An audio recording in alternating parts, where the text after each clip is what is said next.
Nancy Pelosi says border wall funding off the table. By the way, she meets, along with Chuck Schumer, meets with the president next week. Roll tape on this, please. Would you be willing to support some degree of wall funding if you got a permanent, bona fide solution on DACA? No. Why not?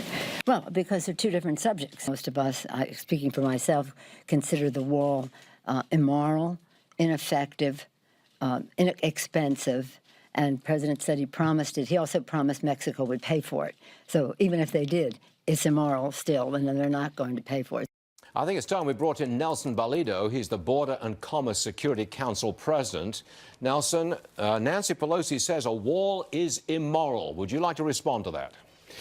Good morning, Stuart. And I want to give a shout out first to every Border Patrol agent on our southern border. You're doing a great job. America really appreciates everything you're doing for us. Thank you. But they need tools, Stuart. And one of the things that they need is they need to augment some of that wall. There's no question about that. But we need to stop looking at a 4th century solution to a 21st century problem. What we really need is some technology on that border that tells the wall what's approaching, right? To give those frontline border agents the tools necessary to give them the situational awareness, know how to respond, a force multiplier effect, because really we don't know what's approaching our borders, knowing that some of the wall is in many cases hundreds of yards already on U.S. soil. We need to have better intelligence of what's approaching our borders. I am told that the number of people coming across illegally this year is almost double the number that came across illegally last year.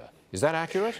That's correct. I'll tell you. So the biggest issue you have here are the asylum seekers. You have organized crime in Mexico and Central America that are actively advertising a free pass at $4,000 to $7,000 a head to deposit you on our front line, on our borders. These folks are seeking the Border Patrol for asylum.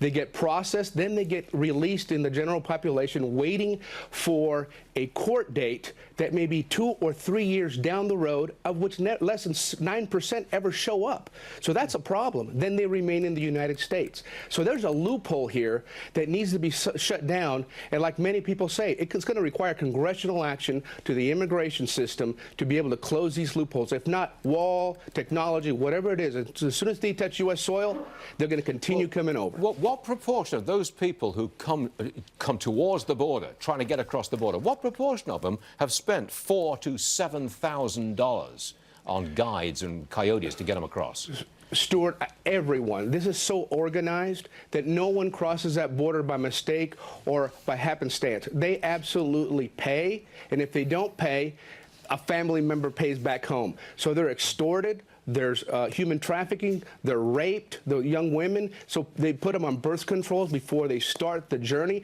These parents are desperate, but they also know what they're being faced with on this journey. These are serious issues that unless we close those loopholes with congressional action, it's going to continue coming in. They've found the loophole, and there's no stopping them now. Nelson, thank you very much for being with us. Important information. We appreciate it, sir. Thank you very much, George.